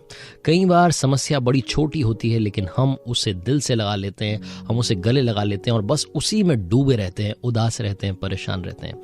और कई बार खुशियां टेम्पररी होती हैं लेकिन हम ओवर कॉन्फिडेंट हो जाते हैं, आने वाले कल की तैयारी नहीं करते और जब आने वाला कल आता है तो हम धड़ाम से गिर जाते हैं। इसलिए जिंदगी में हमेशा बैलेंस बना करके चलिए और ये मान करके चलिए कि सब कुछ टेम्पररी है। अच्छा वक्त हो या बुरा वक्त हो, बड़ी जल्दी कट जाता है। इसीलिए जब ज्यादा खुशियां आए तो ऊपर वाले को धन्यवाद दीजिए और कभी गम आ जाए तो ऊपर वाले से माफी मांग लीजिए। आपकी लाइफ में वो गम चला जाएगा। आरजे कार्तिक बस यही कहेगा, जिंदगी के हर पल में मुस्कान के साथ कर दिखाओ कुछ ऐसा कि दुनिया करना चाहे आपके जैसा। किसी ने बड़े कमाल की बात कही है कि बहुत गुरूर था छत को छत होने पर, एक मंजिल और बनी और छत फर्श हो गई। हाय गाइस, मेरा नाम है आरजे कार्तिक। ये कहानी है एक गरीब परिवार की जो गांव में रहा करता था, जिनके बच्चे के बड़े बड़े सपने थे। इस परिवार में जो बच्चा था वो बड़ा होकर के इंजीनियर बनना चाहता था। वो इंजीनियरिंग की पढ़ाई करना चाहता था, कोचिंग करना चाहता था, IIT में जाकर के पढ़ना चाहता था। इस परिवार के पास में इतना पैसा नहीं था। उस बच्चे ने जिद की, मम्मी पापा से कहा कि पापा एक बार मौका दीजिए, मुझे शहर जाने दीजिए, वहां पर कोई भी पार्ट टाइम जॉब करूंगा, पैसे कमाऊंगा, उसी पैसे से अपनी फीस भर दूंगा, आप पर कोई लोड नहीं आएगा, बस मुझे मौका दीजिए। मम्मी पापा इसकी जिद के आगे हार गए, इसे शहर भेज दिया। यहाँ आकर के ये एक बास्केटबॉल कोर्ट में साफ सफाई का काम करने लगा। वहां से जो पैसे मिलते थे उससे फीस भरता था, IIT की कोचिंग कर रहा था। पढ़ने लिखने में बहुत अच्छा लड़का। हर शाम में बास्केटबॉल कोर्ट में जाता, वहां जाकर के देखता कि अमीर परिवार के बच्चे आते थे, वो आकर के बास्केटबॉल खेलते थे। कई बार इसका मन होता था, सपने तो देखता ही था, इसका मन होता था कि बास्केटबॉल खेलूं। एक बार इसने वहां जो बच्चे खेल रहे थे उनसे कहा कि भैया अगर आप एक बार मौका दें तो मैं भी खेलना चाहूंगा। उन्होंने इसकी हंसी उड़ा दी और इसे डांट करके भगा दिया। एक दिन ये रोजाना की तरह वहां साफ सफाई करने के लिए पहुंचा हुआ था, पत्ते उठा रहा था, झाड़ू लगा रहा था। तभी इसने देखा कि वहां पर वो बच्चे तो खेल ही रहे थे, एक कन्या भी आकर के बैठी हुई थी, एक लड़की वहां पर आई हुई थी। जो लड़के खेल रहे थे उनमें से किसी की गर्लफ्रेंड थी। उन लड़कों ने देखा कि ये साफ सफाई वाला लड़का आज फिर से आया है। उन्होंने इसको बुलाया और उनमें से एक, जिसकी की वो गर्लफ्रेंड थी, उसने अपनी गर्लफ्रेंड को दिखाने के लिए टशन दिखाते हुए इस लड़के को डांटना शुरू किया कि ढंग से सफाई करो, और सुनो एक काम करते हैं, तुम रोज कहते हैं ना बास्केटबॉल खेलनी है, आ जाओ तुम बास्केट करके दिखा दो। इस लड़के को समझ में नहीं आया कि क्या हो रहा है। मतलब जो रोज भगा देते हैं, खेलने नहीं देते, आज वो खुद खेलने के लिए बुला रहे हैं। ये लड़का कोर्ट में पहुंचा और इसने कहा कि ठीक है भैया, मैं कोशिश करके देखता हूँ, मैंने आज तक तो खेला नहीं, मुझे पता नहीं, बस आपको खेलते हुए देखता था, उसी से शायद कुछ बात बन जाए। इस लड़के ने बास्केट करने की कोशिश की, लेकिन बॉल कभी इधर जाती कभी उधर जाती, निशाने पर नहीं जा रही थी। वो सारे लड़के हंसी उड़ाने लगे। इस लड़के को समझ नहीं आ रहा था कि क्या हो रहा है, मेरा तो मजाक बन रहा है। ये फिर से उन बच्चों के पास गया, जाकर के बोला कि भैया एक मौका दीजिए, बस मुझे आधे घंटे का टाइम दीजिए, आप जो बोलेंगे जहां से बोलेंगे वहां से बास्केट करके दिखाऊंगा। उन लड़कों को लगा कि अब तो चैलेंज दे रहा है, मतलब ये साफ सफाई करने वाला लड़का हमें चैलेंज दे रहा है। उन्होंने कहा ठीक है, तो आधा घंटा ले, उसके बाद में हम जहां से बोलेंगे वहां से बास्केट करके दिखाना। इस लड़के ने कहा कि ठीक है भैया। ये आधे घंटे के टाइम में फटाफट से उस बास्केटबॉल कोर्ट का जो ऑफिस था वहां पहुंचा, इंच टेप लेकर के आया। इसने जहां खड़ा था वहां से उस पोल की डिस्टेंस मेजर की, उसके बाद में जो पोल था जहां पर वो बास्केट लगी थी उसकी डिस्टेंस मेजर की। आईआईटी की पढ़ाई कर रहा था, फॉर्मूलाज लगाना शुरू किया। इसे समझ में आ गया कि कौन सा एंगल रखना है, कौन सा एंगल पर निशाना साधना है। उसके बाद में आधा घंटा खत्म हुआ, इसने उन बच्चों से जाकर के कहा कि अब बताइए कहां से बास्केट करनी है। और उसके बाद में तो जहां से बच्चे बोल रहे थे वहां से बास्केट कर रहा था, मतलब क्या हाफ कोर्ट, जहां से उन्होंने बोला वहां से इसने बास्केट करके दिखा दी। इसने अपना दिमाग लगाया, खुद को कमजोर नहीं समझा और उन अमीर बच्चों के सामने साबित कर दिया कि ताकत, काबिलियत हर किसी में होती है। छोटी सी कहानी बहुत बड़ी बात सिखाती है। जिंदगी में कभी भी खुद को कमजोर मत समझना। प्रैक्टिकल लाइफ में देखना, आपके पास में भी टैलेंट है, आपके पास में भी क्षमता है जिंदगी में आगे बढ़ने की। अगर आपको लगता है कि आप जिंदगी में थोड़ा सा पीछे चल रहे हैं, आपके सपने पूरे नहीं हो रहे हैं, तो एक बार अपने बारे में जानने की कोशिश कीजिएगा और समझिएगा कि आप किस में अच्छे हैं। जिस फील्ड में आप अच्छे हैं उसी में आगे बढ़ने की कोशिश कीजिएगा। आई एम श्योर आप कमाल कर जाएंगे। कर दिखाओ कुछ ऐसा कि दुनिया करना चाहे आपके जैसा। याद रखिए, हर ट्यूसडे हर थर्सडे गाना पर सुनिए एक नई कहानी। और हाँ, आप मुझसे कुछ कहना चाहते हैं, मुझे सर्च कर सकते हैं on social media RJ Kartik नाम से।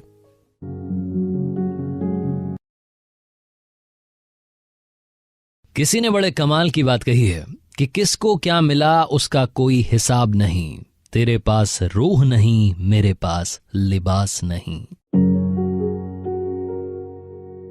हाय गाइस, मेरा नाम है आरजे कार्तिक। एक छोटी सी कहानी। ये कहानी एक राजा की जो अपने राज्य में बड़ा खुश था, जिसको लगता था कि उसके पास में खुशहाल प्रजा है, एक अच्छा परिवार है, एक अच्छा सा राज्य है। उसे लगता था कि उसके पास में बहुत सारा पैसा है।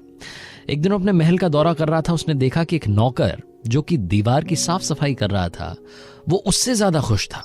वो गाना गुनगुना रहा था, मजे में अपना काम कर रहा था। राजा को यही बात बुरी लग गई। वो अपने महल में वापस गया, अपने कक्ष में गया, जाकर के उदास होकर के बैठ गया।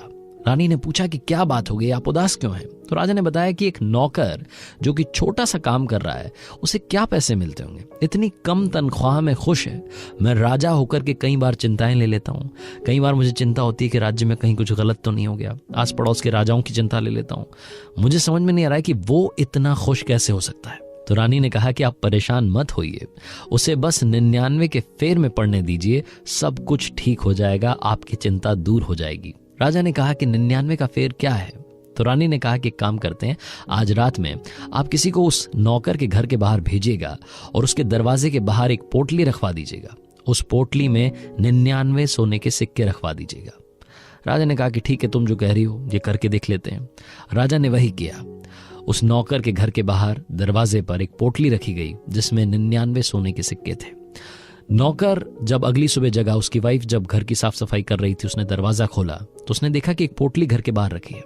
वो पोटली अंदर लेकर के आई, नौकर को जगाया कि हमारे घर के बाहर कोई पोटली रख करके गया है। नौकर ने वो पोटली खोली तो हैरान हो गया, उसमें सोने के सिक्के थे। वो गिनने लगा, 1 2 3 95 96 97 98 99, एक सिक्का कम था। नौकर अंदर तक हिल गया, उसे समझ नहीं आया कि क्या हुआ। उसने अपनी पत्नी से कहा कि रखने वाला 100 सोने के सिक्कों की पोटली रख के गया होगा, 99 का कौन सा हिसाब है? तो फटाफट से घर से भागा और अपने घर के आसपास जितने रास्ते थे सारे छान मारे। वो रास्ते ढूंढता चला गया कि कहीं कोई सिक्का दिख जाए, कहीं कोई सिक्का दिख जाए, लेकिन कोई भी सोने का सिक्का नहीं दिखा। उस पूरे दिन उसने अपने शहर के सारे रास्ते छान लिए, लेकिन वो सोने का सिक्का नहीं मिला। अगले दिन नौकरी पर वापस गया तो वहां उसको डांट पड़ी कि बिना बताए आपने छुट्टी कर ली। पूरे दिन उदास रहा। अगले 5-7 दिन तक उदासी से काम करता रहता था। राजा एक दिन फिर से घूमने के लिए निकले, अपने महल का दौरा कर रहे थे तो देखा कि वो नौकर बड़ी उदासी के साथ काम कर रहा है। अपनी वाइफ के पास गए और जाकर के बोलते हैं रानी को कि देखो, मैंने आज फिर से उस नौकर को देखा, आज वाकई में वो उदास था, ये हुआ क्या? तो रानी ने कहा कि अब वो उदास ही रहा करेगा, आप उसको एक और सोने का सिक्का पहुंचा देना, ताकि उसकी वो जो लालसा है, वो जो चाहत है, वो मिट जाए। वो नहीं तो 99 के फेर में पड़ा पड़ा बर्बाद हो जाएगा। छोटी सी कहानी बहुत बड़ी बात सिखाती है। हम सब भी 99 के फेर में हैं। हमारे पास में काफी कुछ है जिसे हम एंजॉय नहीं करते, जिसके बारे में हम खुश नहीं होते। हम सब उस एक सोने के सिक्के के पीछे पड़े होते हैं और भूल जाते हैं कि हमारी लाइफ में बहुत सारी खुशियां पहले से हैं। जो मिला है उसमें संतुष्ट होइए और आने वाले कल के लिए तैयारी कीजिए। सपने देखना बुरी बात नहीं है, सपने देखिए और उनके लिए मेहनत कीजिए, लेकिन जो आज में है, जो आज की खुशियां हैं, उन्हें भी जीना शुरू कीजिए। इसीलिए आरजे कार्तिक कहता है, आज में खुश रहें, कल की तैयारी करें और कर दिखाओ कुछ ऐसा कि दुनिया करना चाहे आपके जैसा। किसी ने बड़े कमाल की बात कही है कि जरा संभल कर चलें, क्योंकि तारीफों के पुल के नीचे मतलब की नदी बहती है। हाय गाइस, मेरा नाम है आरजे कार्तिक। एक छोटी सी कहानी, ये कहानी एक राजा की, जिसके बारे में ये कहा जाता था कि उसके दरबार में जो भी जाता था वो खुश होकर के वापस आता था। उसकी बात सुनी जाती थी, समझी जाती थी।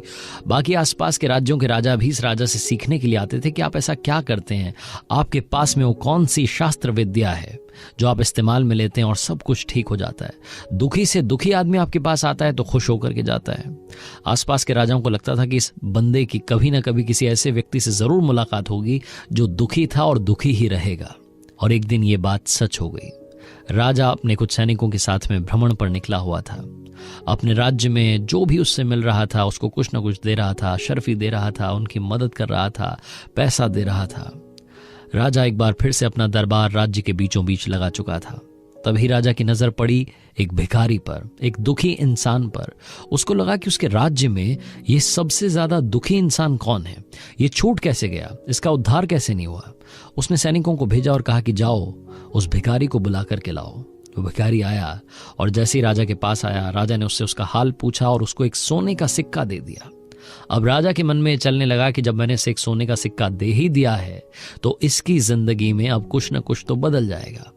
ये भिखारी अगर इस सोने के सिक्के का सही इस्तेमाल कर लेगा, कोई व्यापार शुरू कर देगा तो इसकी जिंदगी संवर जाएगी। राजा ने यही सोच करके उस सोने का सिक्का भिखारी को दे दिया। भिखारी बड़ा खुश हुआ, उसने जिंदगी में पहली बार सोने का सिक्का देखा था। भिखारी खुशी के मारे झूमता हुआ, नाचता हुआ जा रहा था। राजा ये सब देख रहा था। भिखारी फिर से जाकर के वहीं बैठ गया जहां बैठा हुआ था, नाली के पास। उस सिक्के को उछालने लगा और उस सिक्का गलती से नाली में गिर गया। अब वो भिखारी उस सिक्के को ढूंढने लगा। उसने पूरी कोशिश कर ली लेकिन वो सिक्का नहीं मिला। राजा ये सब देख रहा था और राजा को लग रहा था कि ये सबसे बुरा हुआ। उस भिखारी की मदद करने का मौका मुझे ऊपर वाले ने दिया था, मैंने उसकी मदद भी की, लेकिन उसकी गलती से सोने का सिक्का गुम हो गया। फिर राजा को लगा कि क्यों ना इसकी एक बार फिर से मदद की जाए। सैनिकों को भेजा और फिर से उसे बुलाया और भिखारी को एक और सोने का सिक्का दिया। भिखारी फिर से खुशी से नाचता हुआ, झूमता हुआ गया, खुश होकर के गया और वहां नाली के पास जाकर के बैठा और फिर से वो वाला सोने का सिक्का जो गिर गया था उसे ढूंढने लगा। राजा ये सब देख रहा था और सोच रहा था कि कितना गरीब इंसान मेरे राज्य में है जिसकी मैंने आज तक मदद नहीं की। आज मौका मिला है और देखिए उसकी हालत कि वो एक सिक्का अपने पास रख रहा है और दूसरे सिक्के को नाली में ढूंढ रहा है। शायद उसे 2 सिक्कों की जरूरत है। फिर से सैनिकों को भेजा, फिर से भिखारी को बुलाया, एक और सोने का सिक्का दिया। भिखारी फिर से खुश हुआ, खुशी से नाचता हुआ वहीं जाकर के बैठ गया और फिर से नाली में जो सिक्का सबसे पहले गिरा था उसे ढूंढने लग गया। राजा को समझ नहीं आ रहा था कि चल क्या रहा है, ये भिखारी कर क्या रहा है। एक बार फिर से सैनिकों को भेज करके उसे बुलाया और उससे कहा कि आप चाहते क्या हैं। मुझे लगा था कि आपको 2 सोने के सिक्कों की जरूरत है, मैंने आपको 3 सोने के सिक्के दिए, एक नाली में गिर गया, फिर भी आपके पास 2 बाकी हैं, आप इससे अपनी जिंदगी संवार सकते हैं। भिखारी ने कहा कि नहीं साहब, मुझे तो वही वाला सोने का सिक्का चाहिए जो नाली में गिर गया था। छोटी सी कहानी, आपकी और हमारी कहानी। मैं सबकी बात नहीं कर रहा, लेकिन हम में से कुछ लोग ऐसे हैं जिनको बहुत सारे सोने के सिक्के ऊपर वाले ने दिए हैं, लेकिन हम उसी सोने के सिक्के के चक्कर में पड़े हैं जो कि नाली में गिर गया था। हम अपने उसी पास्ट में उलझे हुए हैं, आज भी उन्हीं बातों को लेकर के बैठे हुए हैं जो हमारा कुछ नहीं बिगाड़ सकती, क्योंकि वो बातें होकर के खत्म हो चुकी हैं। अगर आप अपने पास्ट में उलझे रहेंगे तो आज वर्तमान में जो खुशियां हैं, जो प्रेजेंट मोमेंट में आपको खुशी मिली है, उसको कभी जी नहीं पाएंगे। जिंदगी में असली खुशी वही है जो आज में है। आज की खुशियों को चेरिश करना शुरू कीजिए, उनके साथ जीना शुरू कीजिए। आने वाला कल खुशियों से भरा होगा। नाली में गिरे उस सिक्के को भूल जाइए, क्योंकि बहुत सारे सिक्कों की बरसात ऊपर वाला आपकी लाइफ में करने वाला है। आरजे कार्तिक बस यही कहेगा, हमेशा पॉजिटिव रहें, कर दिखाओ कुछ ऐसा कि दुनिया करना चाहे आपके जैसा। किसी ने बड़े कमाल की बात कही है कि अगर आपको वो फसल पसंद नहीं जो आप काट रहे हैं, तो उन बीजों की जांच कीजिए जो आप बो रहे हैं। हाय गाइस, मेरा नाम है आरजे कार्तिक। एक छोटी सी कहानी। ये कहानी एक अमीर महिला की जो साइकियाट्रिस्ट के पास जाया करती थी, रेगुलर जाया करती थी सेशंस के लिए। जब भी सेशन होता था उसके बाद में जब बाहर निकलती थी थोड़ा सा रिलैक्स फील करती थी, लेकिन हफ्ते 10 दिन में फिर से उनको लगता था, तनाव महसूस होता था, फिर से वो साइकियाट्रिस्ट के पास जाती थी। एक दिन वो अपना सेशन खत्म करके जाने ही वाली थी कि उन्होंने अपने साइकियाट्रिस्ट से पूछा कि सर एक बात बताइए, मेरे पास इतना पैसा है, मैं इतनी अमीर हूं, फिर भी मैं खुश क्यों नहीं हूं? फिर भी मुझे 10 दिन में 8 दिन में आपके पास सेशन के लिए क्यों आना पड़ता है? तो जो साइकियाट्रिस्ट थे उन्होंने कहा कि मैम आप फिर से बैठिए, आधे घंटे का वक्त और लगेगा। एक छोटी सी कहानी आपको और सुनाऊंगा, और ये कहानी मैं नहीं सुनाऊंगा, ये कहानी सुनाने के लिए मैं बुलाता हूं किसी को। साइकियाट्रिस्ट ने आवाज लगाई। उनके घर में जो काम करने वाली अम्मा थी वो आई और आकर के नमस्ते करने लगी। साइकियाट्रिस्ट ने कहा कि मैम अब आप कहानी सुनेंगे, लेकिन ये कहानी अम्मा की होगी। अम्मा से कहा कि अम्मा बैठिए। अम्मा ने चेयर ली, वो बैठ गई और साइकियाट्रिस्ट ने कहा कि अम्मा बताइए, इन मैम को बताइए कि आपकी जिंदगी में क्या हुआ था और आज आप यहां तक कैसे पहुंची हैं। अम्मा ने अपनी कहानी सुनाना शुरू किया। अम्मा ने कहा कि मैम मेरी लाइफ में सब कुछ बुरा हुआ है। मेरा पति शराब पी करके घर आता था, मारपीट करता था। उसको कई बार समझाने की, उसकी शराब छुड़वाने की कोशिश की, लेकिन कुछ नहीं हो पाया। एक दिन ज्यादा शराब पीने की वजह से वो बीमार पड़ गए। उनका इलाज चला, उनके इलाज के लिए पैसे की जरूरत थी। मैंने घर घर जाकर के काम करना शुरू किया, लेकिन वो बच नहीं पाए, उनकी मृत्यु हो गई। उनके जाने के बाद मेरे परिवार में मेरा एक बच्चा था जिसको पढ़ाने के लिए मैंने रात दिन एक कर दिया। अलग अलग जगह जाकर के काम करती थी, रेस्टोरेंट्स में जाती थी, ढाबों में जाती थी, घर में जाकर के साफ सफाई के काम करती थी। उसके लिए भी मैंने पूरी कोशिश की उसका पूरा साथ देने की। लेकिन एक दिन जब वो स्कूल से घर आ रहा था तो किसी गाड़ी ने उसे टक्कर मार दी और उसकी भी मृत्यु हो गई, उसकी भी डेथ हो गई। उसके भी चले जाने के बाद मैं दुनिया में अकेली पड़ गई। मुझे समझ नहीं आया कि मेरी लाइफ का क्या मकसद है, मेरे होने का क्या मतलब है। लेकिन फिर भी मुझे जीने के लिए पैसों की जरूरत थी। मैंने काम करना जारी रखा, अलग अलग घर जाती थी, खाना बनाती थी, बर्तन मांजती थी, साफ सफाई करती थी। मुझे समझ नहीं आ रहा था कि जिंदगी में हो क्या रहा है। एक दिन बारिश हो रही थी, मैं अपने घर की तरफ आ रही थी। मैंने देखा कि मेरे पीछे पीछे एक बिल्ली का बच्चा चला आ रहा है। भीगती हुई बारिश में ठिठुरता हुआ बच्चा मेरे साथ साथ मेरे घर के दरवाजे तक आ गया। मैं अंदर चली गई, लेकिन वो बच्चा वहीं दरवाजे पर बैठा रहा। मैंने देखा कि उसे भूख लगी है। दूध गर्म करके उसके सामने मैंने रख दिया। वो बच्चा फटाफट से सारा दूध चट कर गया। ये देख करके पता नहीं क्यों अचानक से मेरे चेहरे पर मुस्कान आ गई, और जैसे ही मेरे चेहरे पर मुस्कान आई मुझे याद आया कि मैं कई सालों में पहली बार हंसी थी।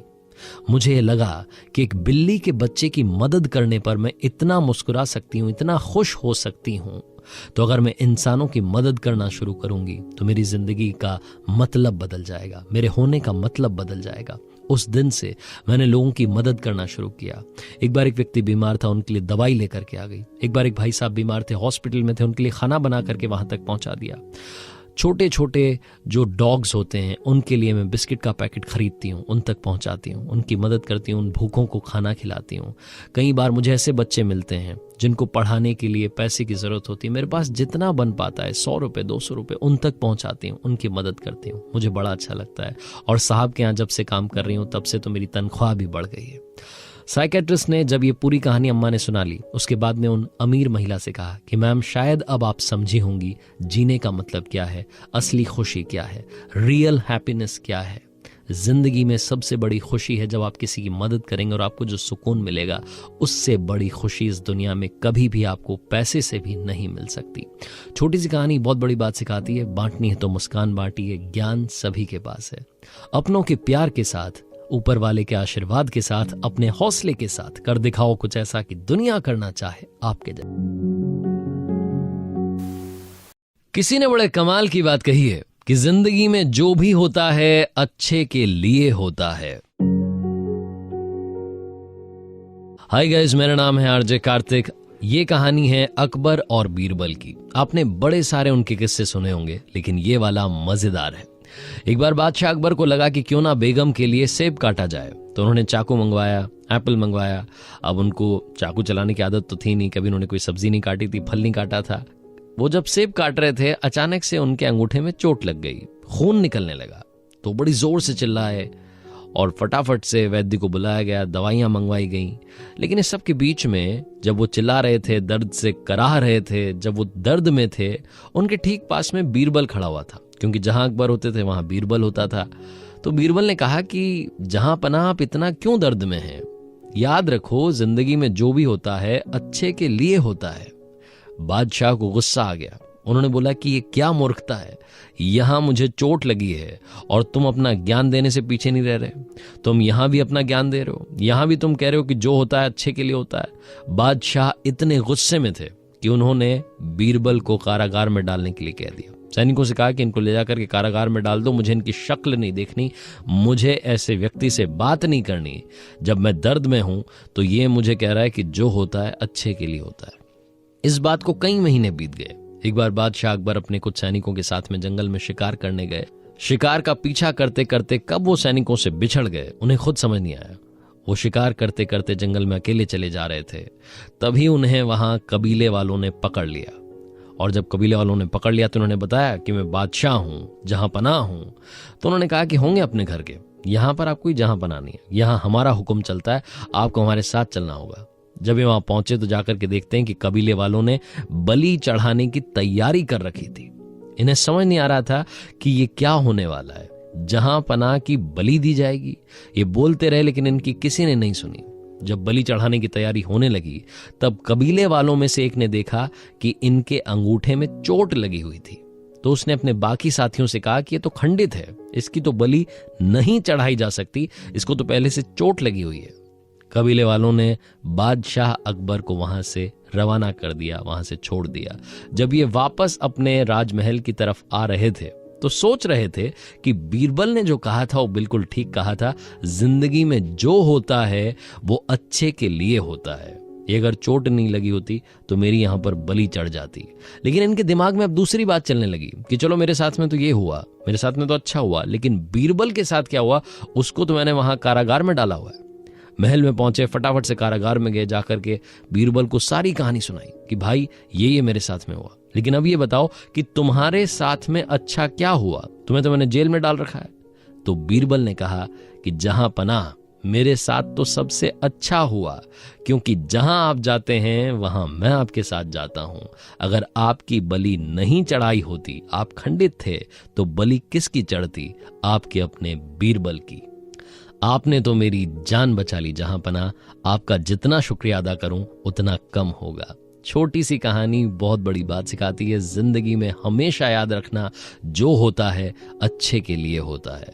उस वक्त शायद हमें समझ में नहीं आता, लेकिन कुछ सालों के बाद में अगर हम फिर से पीछे देखें तो हमें लगता है कि ठीक ही हुआ था।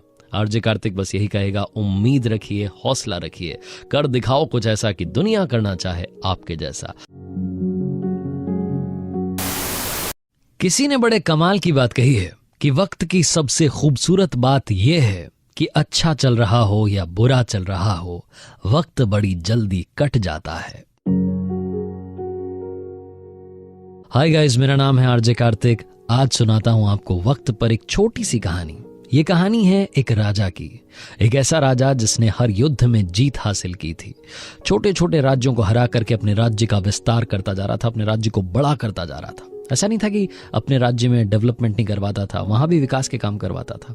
राजा को प्रजा बड़ा पसंद करती थी। इसी बात से राजा को थोड़ा घमंड आ गया। उसको लगा कि अब तो मुझे कोई हरा नहीं सकता, अब तो मैं हर युद्ध में जीत हासिल करूंगा। एक दिन अपने कुछ सैनिकों के साथ में घूमने के लिए निकला हुआ था, तभी उसे एक बाबा जी दिखाई दिए। बाबा जी के पास गया, जाकर के बाबा जी को प्रणाम किया। बाबा जी ने कहा कि बेटा, हम तुमसे खुश हैं, तुम्हें कुछ देना चाहते हैं। राजा ने कहा हाँ जी बताइए, आप क्या देना चाहते हैं। तो बाबा जी ने उस राजा को एक ताबीज दिया और कहा कि इसे अपने गले में पहन लेना। इस ताबीज में एक मंत्र है, इस ताबीज को तब खोलना जब तुम सबसे ज्यादा मुश्किल में हो, जब तुम्हें लगे कि तुम्हारी आंखों के सामने अंधेरा है, अब तुम्हारी जिंदगी खत्म होने वाली है, तब तुम ये ताबीज खोलना। राजा ने कहा जो आज्ञा। मन ही मन राजा सोच रहा था कि बाबा जी कहाँ ताबीज के चक्कर में पड़े हैं। मैं ऐसा राजा बन चुका हूं जिसे कोई हरा नहीं सकता, जिससे सिर्फ और सिर्फ जीत हासिल होगी। आस पड़ोस के जितने राज्य के राजा थे वो मन ही मन सोच रहे थे कि यार क्या किया जाए, कैसे इस पर अटैक किया जाए, कैसे इसको हराया जाए। सभी राजाओं ने मिलकर के प्लानिंग बनाई कि क्यों ना सब साथ मिलकर के युद्ध में आते हैं। सारे राजाओं की सेना जब सामने आई, जब विशाल सेना ने आक्रमण किया, तो ये राजा घबरा गया, हारने की कगार पर पहुंच गया। युद्ध भूमि से डरता हुआ भागता हुआ जंगल में निकल गया। रास्ता भटक चुका था, इसे लगा था कि अब सब कुछ खत्म हो गया है। यह राजा वहां छुपने के लिए जगह ढूंढने लगा। तभी इसे वहां पर एक गुफा दिखाई दी। गुफा में जाकर के बैठ गया, छिप गया और इंतजार करने लगा कि कुछ अच्छा हो जाए। इसकी सांसें ऊपर नीचे हो रही थी, दिल धक धक कर रहा था। ऐसे लग रहा था कि इसका अंतिम समय आने वाला है। ये घबराया हुआ था कि अचानक से इसे घोड़े के टापों की आवाज सुनाई देने लगी। इसे लगा कि दुश्मन देश के सैनिक, उनके घोड़े अब इसकी गुफा की तरफ आ रहे हैं। अचानक से इसे लगा कि जैसे सब कुछ खत्म हो गया है। अचानक से इसने महसूस किया कि इसकी आंखों के सामने अंधेरा है, इसकी मृत्यु होने वाली है। इसको सैनिक पकड़ करके ले जाएंगे, फांसी दे देंगे। इसका राजपाट तो छिन ही गया है, अब जिंदगी भी चली जाएगी। ये राजा निराशा की तरफ जाता जा रहा था। तभी से अचानक याद आया कि उन बाबा जी ने एक ताबीज दिया था जो गले में पहना हुआ था। फटाफट से इसने ताबीज निकाला, उसे खोला और उस मंत्र को पढ़ने लगा जो मंत्र बाबा जी ने कहा था कि इस ताबीज में लिखा हुआ है। उसने ताबीज खोला तो अंदर एक कागज की चिट्ठी थी। उस कागज की चिट्ठी को खोला तो उस पर लिखा हुआ था, ये भी कट जाएगा। मंत्र था, ये भी कट जाएगा। राजा ने एक सुकून की सांस ली, राहत की सांस ली। एक बार फिर से ऊपर वाले का धन्यवाद किया कि भगवान आपका धन्यवाद, आपने मुझे जिंदा तो रखा। हे ऊपर वाले, आपका शुक्रिया। राजा ने एकदम से महसूस करना शुरू किया कि उसके अंदर पॉजिटिविटी आ गई है। उसे वो जो घोड़े के टापों की आवाज सुनाई दे रही थी वो भी अब दूर जाने लगी। थोड़ी देर बाद वो घोड़े के टापों की आवाज सुनाई देना बंद हो गई। राजा धीरे से उस गुफा से बाहर निकला, जंगल में कुछ दिन रहा, वहां फिर से अपनी सेना बनाई, फिर से उस राज्य पर आक्रमण किया जो उसका खुद का था, जिसे किसी ने हथिया लिया था, और उस राज्य पर फिर से अपना झंडा कायम किया। छोटी सी कहानी बहुत बड़ी बात सिखाती है। जिंदगी में घबराइएगा मत, क्योंकि अच्छा चल रहा हो या बुरा चल रहा हो, ये भी कट जाएगा। बड़े से बड़े संकट टल जाएंगे। अगर आप चैंपियन हैं, चैंपियन की तरह सोचते हैं, तो आप चैंपियन ही बने रहेंगे। आप अपनी सोच को बस बुलंद रखिए, और चैंपियन बनने का सिर्फ एक रास्ता है, हार्ड वर्क और उसके साथ स्मार्ट वर्क। आरजे कार्तिक फिर से कहेगा, कर दिखाओ कुछ ऐसा कि दुनिया करना चाहे आपके जैसा। किसी ने बड़े कमाल की बात कही है कि जिस दिन आपने अपनी सोच बड़ी कर ली, उस दिन बड़े बड़े लोगों के दिमाग में आप आना शुरू हो जाएंगे। आप खुद ब खुद एक बहुत बड़े आदमी बन जाएंगे। हाय गाइस, मेरा नाम है आरजे कार्तिक। एक छोटी सी कहानी। ये कहानी एक भिखारी की जो रेलवे स्टेशन के बाहर रहा करता था। स्टेशन से ट्रेन में बैठता, दूसरे स्टेशन उतरता, वहां से दूसरी ट्रेन में बैठता, फिर अपने स्टेशन उतरता, ट्रेन में भीख मांगने का काम करता था। एक दिन रोजाना की तरह भीख मांग रहा था, लोगों के सामने जाकर के गिड़गिड़ा रहा था, पैसे मांग रहा था। तभी इसने देखा कि उस कोच में एक सूटेड बूटेड बंदा बैठा हुआ था। इसे लगा कि ये अमीर आदमी है, इससे अगर भीख मिल गई तो कम नहीं मिलेगी, अच्छी खासी मिलेगी, फिर मुझे दूसरे कोच में जाकर के भीख मांगने की जरूरत नहीं पड़ेगी। उसके पास गया और जाकर के एक्टिंग करने लगा, भीख मांगने लगा, अपनी आवाज को बदल बदल करके अपना सारा दर्द निकालने लगा। लेकिन वो जो बंदा बैठा हुआ था, सूटेड बूटेड आदमी, उसने डांट दिया। उसने बोला कि आप ये मेरे सामने नाटक मत कीजिए, मैं आपको देख रहा था, आप चुपचाप वहां से चले आ रहे थे, यहाँ आकर के आप उदास हो गए, गिड़गिड़ाने लगे, ये हरकत मत कीजिए। आज मैं आपसे एक बात पूछना चाहता हूं, मैं आपको चलिए भीख दे भी दूंगा, आपके पास मुझे देने के लिए क्या है? भिखारी ने कहा कि ये क्या सवाल कर रहे हैं आप, मैं तो भिखारी हूं, मेरे पास आपको देने के लिए क्या हो सकता है? मेरी औकात क्या है कि मैं आपको बदले में कुछ दे दूं? तो जो सूटेड बूटेड बंदा था उसने कहा कि जब आप मुझे कुछ नहीं दे सकते तो मुझसे कुछ लेने की उम्मीद भी मत रखिए। आप चले जाइए, आपको मेरे पास से एक रुपया नहीं मिलने वाला। ये व्यक्ति वहां से चला गया भिखारी, और सोचता रहा कि यार ये क्या बात बोल दी, ये क्या बात बोल दी कि तुम्हें भी मुझे कुछ देना होगा। भिखारी को समझ नहीं आया। जिस स्टेशन के बाहर रहता था उस स्टेशन पर उतरा और बाहर आकर के आसपास देखने लगा कि ऐसा क्या है, जब कोई मुझे भीख दे तो मैं उसे बदले में दे दूं। इसने नजर दौड़ाई तो इसे दिखाई दिए कुछ फूल। इसने देखा कि यहाँ पौधे लगे हैं, पौधों पर फूल आए हुए हैं, क्यों ना एक काम करता हूं, अब से जब भी कोई मुझे भीख देगा मैं उसे बदले में एक फूल दूंगा। उस दिन से उस व्यक्ति ने, उस भिखारी ने एक नई आदत डाल ली। जब भी वो भीख मांगता, अगर उसे भीख में पैसे मिलते तो वो सामने वाले को एक फूल देता। सामने वाले को बड़ा अच्छा लगता कि यार ये पहला भिखारी है जो भीख देने के बदले में कुछ ना कुछ दे रहा है। भिखारी को भी अच्छा लगने लगा कि चलो लोगों को मेरा काम पसंद आ रहा है, लोगों को मेरी सोच पसंद आ रही है। एक दिन फिर से वो ट्रेन में था, उस कोच में था जहां उसे अमीर, वो सूटेड बूटेड बंदा दिखाई दिया था। एक बार फिर से उस दिन वही व्यक्ति दिखाई दिया। उसके पास गया और जाकर के बोला कि भाई साहब, आज तो आपको भीख देनी ही पड़ेगी, आज तो आपको मुझे पैसे देने ही पड़ेंगे, क्योंकि मेरे पास में आपको देने के लिए कुछ है। अब उस अमीर व्यक्ति ने, सूटेड बूटेड बंदे ने सोचा कि यार इसके पास में मुझे देने के लिए क्या हो सकता है। उसने भरोसा किया और उस व्यक्ति को भीख दे दी। जैसे उसने भीख दी वैसे ही भिखारी ने अपने पास में से निकाल करके एक फूल दे दिया और कहा कि लीजिए, ये मेरी तरफ से आपके लिए। उस व्यक्ति को अच्छा लगा। उसने कहा कि अब एक बात और सुनो, एक बात का और ध्यान रखना। बात यह है कि अब तुम अपनी सोच को बड़ा करो। क्यों नहीं तुम व्यापारी बन जाते? क्यों नहीं तुम बड़े बिजनेसमैन बन सकते हो? तुम बड़ा काम कर सकते हो। अपनी सोच को बदलने के बारे में सोचना। भिखारी को फिर से वो कुछ बता करके बंदा वहां से चला गया। भिखारी ट्रेन से उतरा, अपने स्टेशन पर आया। स्टेशन पर बाहर आने के बाद में सोचने लगा कि ये क्या बोल के चला गया, मैं बड़ा बिजनेसमैन बन सकता हूं। भिखारी को मालूम नहीं कहां से एनर्जी मिली, वो जोर से चिल्लाया कि मैं बहुत बड़ा व्यापारी हूं। और उसके बाद से, उस दिन से उसने भीख मांगना छोड़ दिया, फूलों का बिजनेस करने लगा। छोटा छोटा काम चलने लगा, धीरे धीरे दुकान बड़ी होने लगी। एक दिन ऐसा आया कि वो बहुत बड़ा बिजनेसमैन बन गया। रेलवे स्टेशन पर इस तरफ से एक सूटेड बूटेड बंदा आ रहा था, इस तरफ से ये भिखारी जो कि अब बड़ा आदमी बन चुका था, ये जा रहा था। वही व्यक्ति इससे फिर से टकराया जिसने इसे काफी कुछ सिखाया था। उसको जाकर के बोला कि भाई साहब नमस्ते, पहचाना? मैं वही भिखारी। तो उसने कहा कि नहीं नहीं, मैं आपको कहाँ पहचाना, आपसे कब मिला हूं मैं? तो इस भिखारी ने कहा कि शायद आप भूल गए, आपकी और मेरी 2 बार मुलाकात हुई है। पहली बार आपने मुझे सिखाया था कि जिंदगी में लेन देन क्या होता है, और दूसरी बार जब मैं आपसे मिला था तो आपने मुझे सिखाया था कि सोच बड़ी करना क्या होता है। छोटी सी कहानी बहुत बड़ी बात सिखाती है। जिस दिन आपने अपनी सोच बड़ी कर ली, आप बहुत बड़े व्यक्ति बन जाएंगे। सारा खेल सोच का है। अपनी सोच को तंदुरुस्त कीजिए, बुलंद कीजिए और कर दिखाओ कुछ ऐसा कि दुनिया करना चाहे आपके जैसा। किसी ने बड़े कमाल की बात कही है कि काश जिंदगी में समस्याएं भी व्हाट्सएप स्टेटस की तरह होती, जो 24 घंटे में खुद ब खुद डिलीट हो जाती। हाय गाइस, मेरा नाम है आरजे कार्तिक। एक छोटी सी कहानी। ये कहानी गरीब परिवार में रह रहे बच्चे की, जिसकी फैमिली में खाने पीने के लाले थे, जिसके परिवार में बहुत कम पैसा था। एक दिन पिताजी ने इस बच्चे को बुलाया और कहा कि बेटा एक काम करना, ये पुरानी सी टी शर्ट है, इसको आज मार्केट में जाकर के बेच करके आना। क्या लगता है आपको कितने की होगी? उस बच्चे ने टी शर्ट को देखा और बोला कि $1 की होगी। तो पापा ने कहा बेटा आपको आज इसे $2 में बेच करके आना है। लड़के को समझ नहीं आया कि पापा ने कौन सा टास्क दिया। फिर उसे याद आया कि उसकी फैमिली कंडीशंस बहुत खराब थी। तो उसने सोचा कि फैमिली की मदद करने का इससे बढ़िया मौका नहीं मिलेगा। वो लड़का बाहर जा चुका था, आसपास ढूंढने लगा किसको बेचूं किसको बेचूं। फिर उसे लगा कि टी शर्ट तो वाकई में बहुत गंदी है, इसको $2 में तो कोई नहीं खरीदेगा। वो लड़का वापस घर में आया। घर में जो पुराने कपड़े रखे थे उसके नीचे उस टी शर्ट को रख दिया। उनके घर में आयरन तो थी नहीं, प्रेस करने का इससे बढ़िया तरीका नहीं था। वो टी शर्ट थोड़ी सी ठीक हो गई, उसकी सलवटें मिट गई। अब वो टी शर्ट को लेकर के स्टेशन पहुंच गया, वहां जाकर के बेचने की कोशिश करने लगा। शाम तक फाइनली वो टी शर्ट बिक गई, $2 में बेच दी। घर आया, पापा को आकर के $2 दिए। लड़के को लगा कि पापा खुश होंगे, लेकिन पापा ने कोई रिएक्शन नहीं दिया। पापा चुप रहे।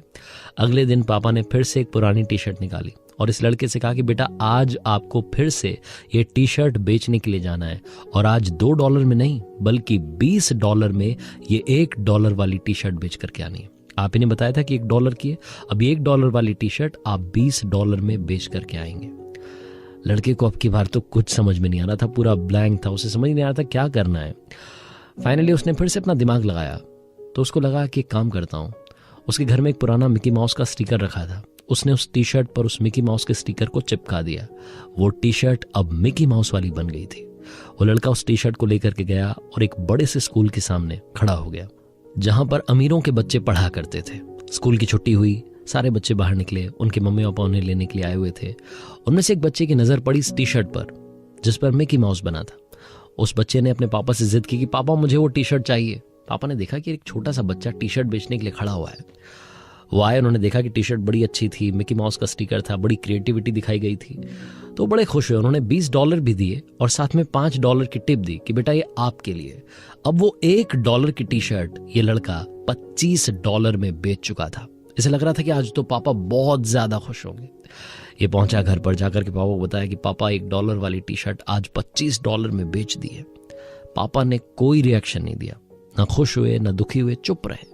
अगले दिन फिर से उन्होंने एक पुरानी टी शर्ट निकाली, वही $1 वाली टी शर्ट, और बच्चे से कहा कि बेटा आज आपको इस टी शर्ट को $200 में बेच करके आना है और मुझे पूरी उम्मीद है कि आप ये करके दिखाओगे। लड़के के पसीने छूट गए, उसे समझ नहीं आ रहा था कि पापा कौन सा टास्क दे रहे हैं। रोजाना मुझसे कह रहे हैं कि जाओ इतने में बेच करके आओ, इतने में बेच करके आओ। फिर उसे अपनी फैमिली कंडीशन से याद आई। उसे लगा कि हमारे परिवार में वाकई पैसे की जरूरत है, मुझे फैमिली की मदद करनी होगी। जब मैं $1 की टी शर्ट को 25 में बेच सकता हूँ तो 200 में भी बेच सकता हूँ। लड़का बाहर बाजार में निकला और आसपास देखने लगा। उसकी नजर पड़ी, उनके शहर में एक बड़ी एक्ट्रेस आने वाली थी एक स्टोर के इनॉग्रेशन के लिए। लड़का वहीं पहुंच गया। वहां पहुंचा तो देखता है कि लंबी भीड़ लगी हुई थी। उस लंबी सी भीड़ में से छोटा बच्चा था, इधर से उधर से घुसता हुआ आगे निकल गया। वहां एक्ट्रेस आई हुई थी, वो इनॉग्रेशन करने वाली थी। तभी ये लड़का चिल्लाने लगा, मैम मैं आपका बहुत बड़ा फैन हूँ। तो एक्ट्रेस ने देखा कि एक छोटा सा बच्चा आवाज लगा रहा है, उनके बारे में अच्छी अच्छी बातें कर रहा है, कॉम्प्लीमेंट दे रहा है। तो उन्होंने उस बच्चे को आगे बुला लिया। उस बच्चे के पास में एक टी शर्ट थी। उसने कहा कि मैम क्या आपका ऑटोग्राफ इस पर मिलेगा। उस एक्ट्रेस ने उस पर अपने साइन कर दिए। उसके बाद वो लड़का वहां पर खड़ा होकर के टी शर्ट बेचने लगा कि बताइए आप में से किसको चाहिए। वो $200 का टारगेट लेकर के गया था, वो टी शर्ट उसने $250 में बेच दी। उस टी शर्ट के मुंह मांगे दाम उसे उस दिन मिल गए। वापस घर गया, पापा को कहा कि पापा आपने तो $200 की बात की थी, $250 में टी शर्ट बेच करके आ गया। ये लड़का और कोई नहीं बल्कि अमेरिका का मशहूर बास्केटबॉल प्लेयर माइकल जॉर्डन था। छोटी सी कहानी बहुत बड़ी बात सिखाती है। जिंदगी में समस्याएं चाहे कितनी भी बड़ी आ जाएं, आप हर समस्या का पार पा सकते हैं, आप हर समस्या से जीत सकते हैं। इसीलिए आपसे कहता हूं, कर दिखाओ कुछ ऐसा कि दुनिया करना चाहे आपके जैसा। याद रखिए, अगर आप इस शो की लगातार अपडेट्स चाहते हैं तो ऊपर दिए गए फॉलो बटन पर क्लिक करें।